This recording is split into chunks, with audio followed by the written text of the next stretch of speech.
Wow, look at us, a midweek Premier League verdict. Wow, unheard of. The work rate on this channel is just going up and up and up. If that's not a reason to subscribe, I don't know what else is.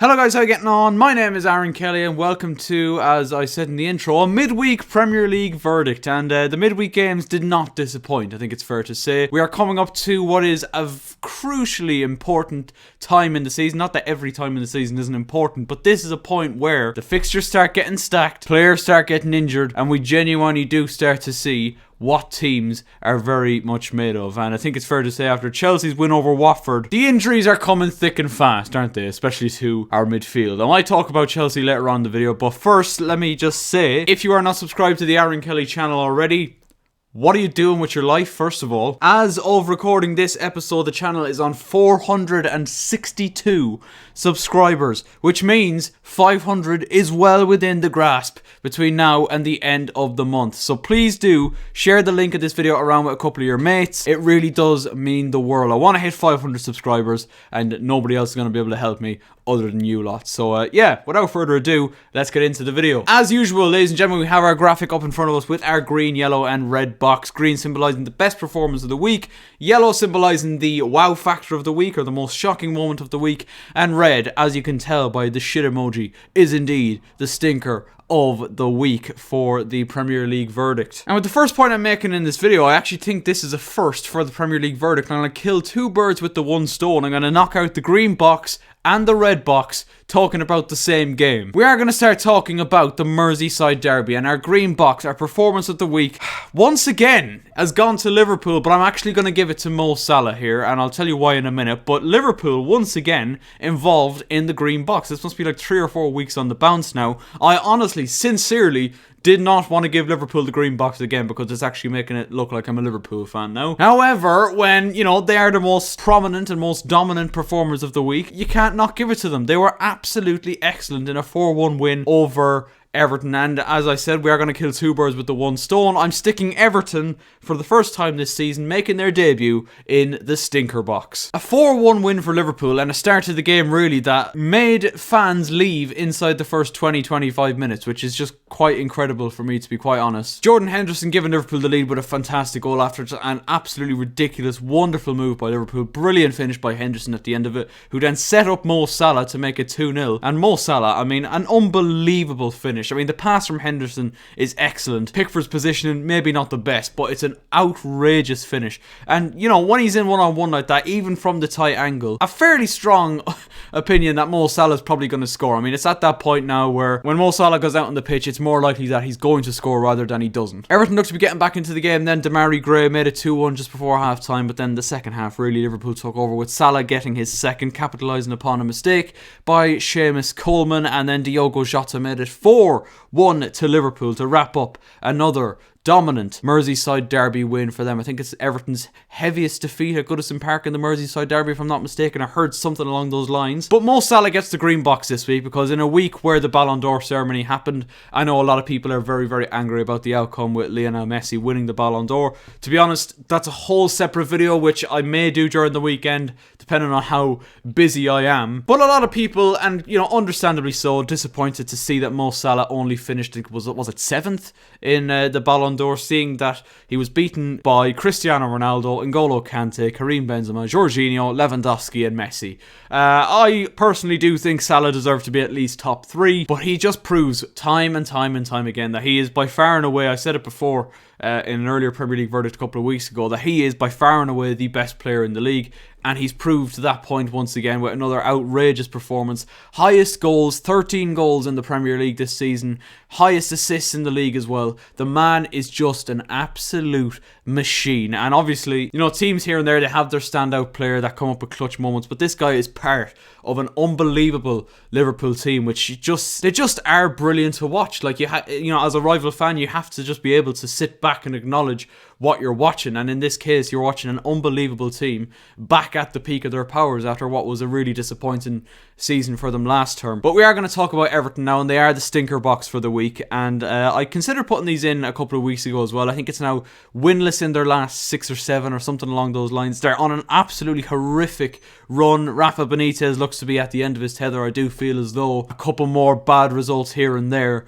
and we could be seeing the end of Rafa Benitez as Everton manager. And you know what? I wouldn't be surprised either, not down to the credentials of Rafa Benitez, because I do think he's an absolutely top-class manager, has done some unbelievable things in his career. And obviously, as a Chelsea fan, you know, he was only with us for a short time. I appreciate what he did for us. Obviously, he, similar to Everton, actually, he wasn't a popular choice for the Chelsea job at the time. And I think that's a similar story here, but the difference is Everton don't and never have had the, you know, qualities and resources that Chelsea have and what Benitez had during his time at Chelsea. And I just don't think this move was ever really a good match, Everton and Rafa Benitez. The fans never really seemed to want him. Obviously, the man that won the Champions League for Liverpool.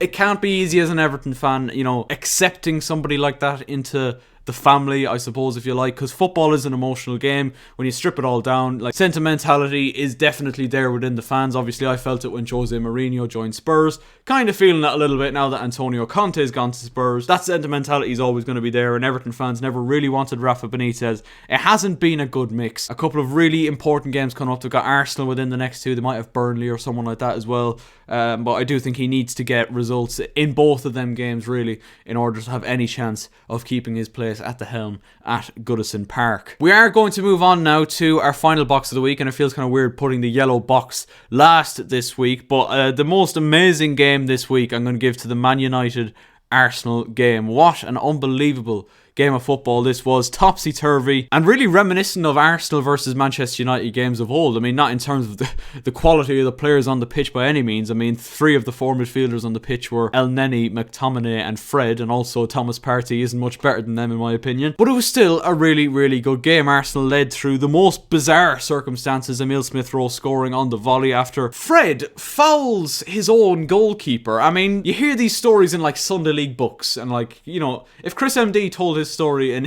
his Sunday League book, I mean, you would not have been surprised, to be quite honest. And then there was a really long VAR check for the goal, as if it was like a really tough decision to make for Martin Atkinson. And then the Man United players have the audacity, including Fred, to go and attack Martin Atkinson for giving the goal. Like, man, it was just incredible. Then Man United, under the watchful eyes of their new manager Ralph Rangnick, obviously in the crowd for the first time after getting his visa. This is obviously Michael Carrick's last game. Bounced back into the game just before half time through Bruno Fernandes, and Fred, to be fair to him, redeemed himself slightly. You know, he got a really decent assist, good ball across the 6-yard box, and a good finish by Bruno Fernandes. Second half then got underway, and Manchester United came from behind to lead then through Cristiano Ronaldo, of course. Who else with a clutch goal for them, scoring his 800th senior career goal. It was an absolutely really good finish, typical of Ronaldo, but an unbelievable achievement from him once again. 800 goals. Brilliant assist as well by Marcus Rashford, but it was a really good instinctive finish by Cristiano Ronaldo, directing the pace into the bottom corner. But then a really good response by Arsenal, you've got to say. Gabriel Martinelli set up Martin Odegaard, who with a really good finish into the bottom corner of the Hayes goal made it 2-2. But then Odegaard unfortunately went from hero to zero, didn't he? Very, very quickly indeed, taking down Fred in the box. And there was a little penalty claim in the first half with Harry Maguire on Tomiyasu, which I do think should have been given. I mean, Harry Maguire has literally just tugged Tomiyasu